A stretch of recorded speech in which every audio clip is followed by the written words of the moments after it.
3, versículo 7, que diz assim: assim como diz o Espírito Santo, hoje, se vocês ouvirem a sua voz, não endureçam o coração, como na rebelião durante o tempo da provação no deserto, onde os seus antepassados me tentaram, pondo-me à prova, apesar de durante 40 anos terem visto o que eu fiz.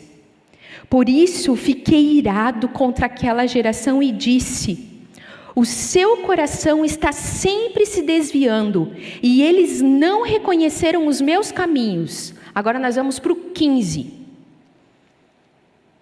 Por isso é que se diz: se hoje vocês ouvirem a sua voz, não endureçam o coração como na rebelião. Veja, aqui nós somos comparados àquele povo lá de trás. Que povo? Vamos lembrar um pouco da trajetória do povo de Israel. O povo de Israel foi tirado do Egito com a forte e poderosa mão do Senhor. Deus quebrou o jugo do povo e o tornou livre. Deus desbancou todas as divindades do Egito, abriu o mar vermelho, fez cair maná do céu. Deus derrotou diante deles, naquele caminho, cada um dos adversários que eles iam encontrando. E Deus manifestou sua glória de forma incrível. Foi só isso que aquele povo viu. E mesmo assim, o autor aos Hebreus diz que esse povo endureceu o coração. Milagre após milagre. Cada uma das necessidades supridas. E a despeito de tudo isso, o povo de Israel se revoltou contra Deus. Resultado: esse povo perambulou pelo deserto por 40 anos. E sabe, agora o autor aos Hebreus, ele alerta a mim e a você, para que nós não façamos o mesmo. A gente já ouviu aqui, a identidade do autor ainda é desconhecida, contudo essa carta foi escrita para aqueles que já conheciam a verdade. Essa carta é escrita para mim e para você. O versículo 8 e o versículo 9 diz que o pecado são uma ofensa contra Deus. Não foram os egípcios que foram acusados de dureza de coração, mas o povo de Deus. O coração, ele é um solo fértil. Ele é símbolo da alma. E eu entendo e concordo com os escritores da Bíblia e com o escritor aqui que salienta o cuidado que nós devemos ter com o nosso coração. Há um convite para mim e para você. Ao lermos esse livro, que nós devemos guardar o coração. Está lá em Provérbios 4:23, sobre tudo o que você deve guardar. Guarde o coração. Imperativo. Verbo no imperativo. Ordem. Quem deve guardar o meu coração? Eu. Eu cuido do meu coração. Você cuida do seu coração. A Bíblia diz em 1 Reis que Salomão foi um cara com uma sabedoria fora do comum. E ele está afirmando aqui. Se você vai lendo os provérbios, ele reforça o quanto devemos ter cuidado com os nossos pensamentos, com o nosso coração, porque é terra fértil. E as sementes que vão ser lançadas no meu coração, elas trarão o meu destino. E essas sementes vão pulverizar quem está por perto. Provérbios 23:7 diz: como pensa na sua alma, assim é. O que estava na mente desse povo? Como eles chegaram nesse ponto? Não é difícil, queridos.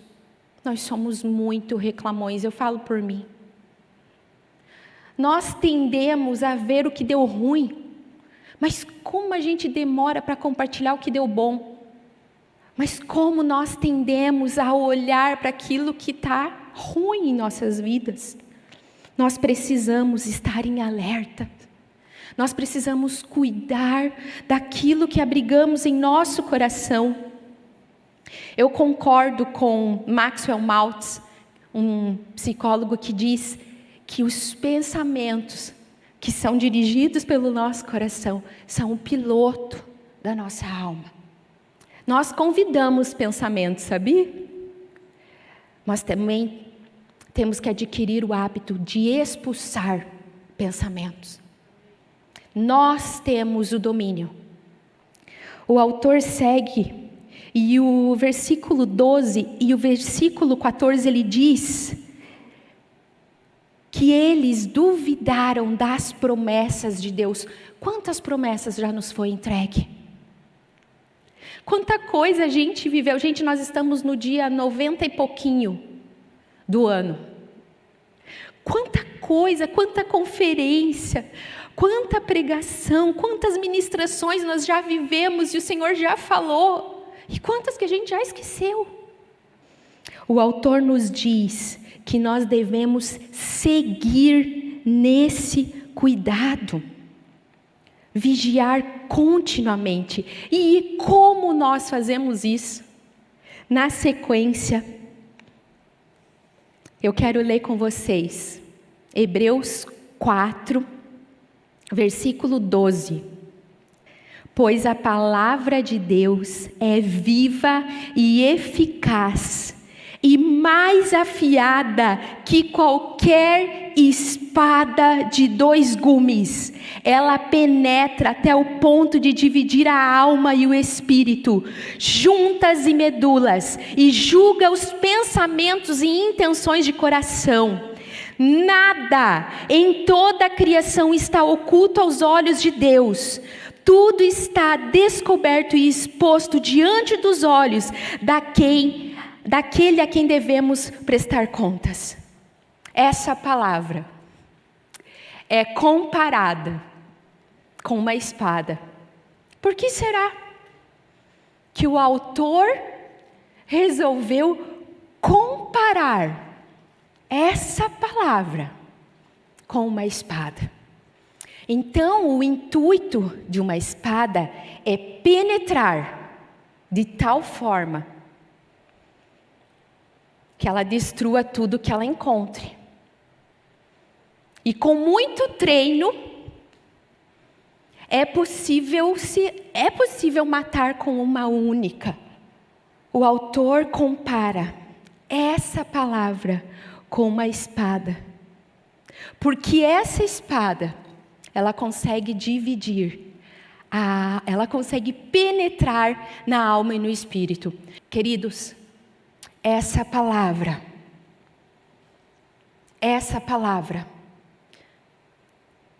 esquadrinha os nossos pensamentos. Essa palavra esquadrinha o nosso espírito.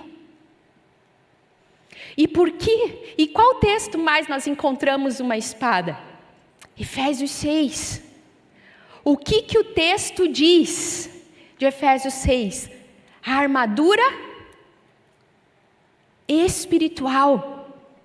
E eu quero ler com vocês Efésios 6, versículo 10. Finalmente, fortaleçam-se no Senhor e no seu forte poder. Vistam toda a armadura de Deus para poderem ficar firmes contra as ciladas do diabo.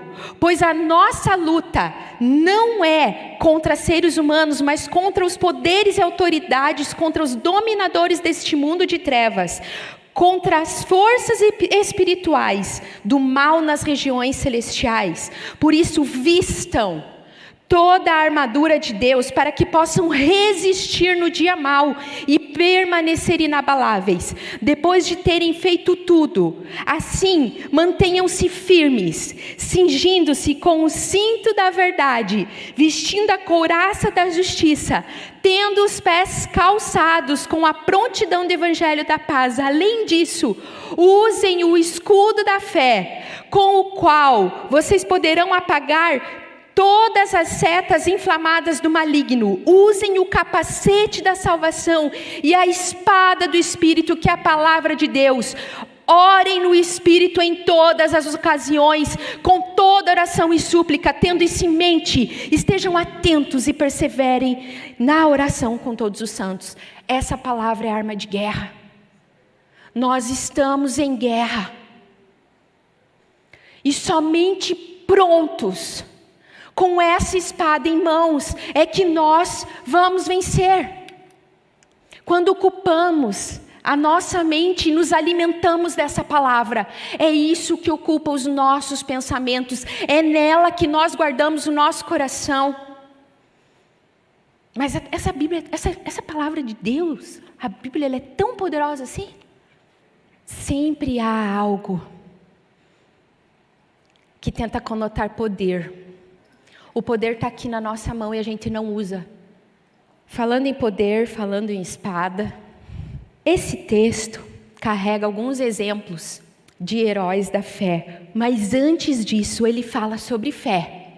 Para alguns estudiosos e teólogos, esse é um dos textos mais grandiosos da Bíblia.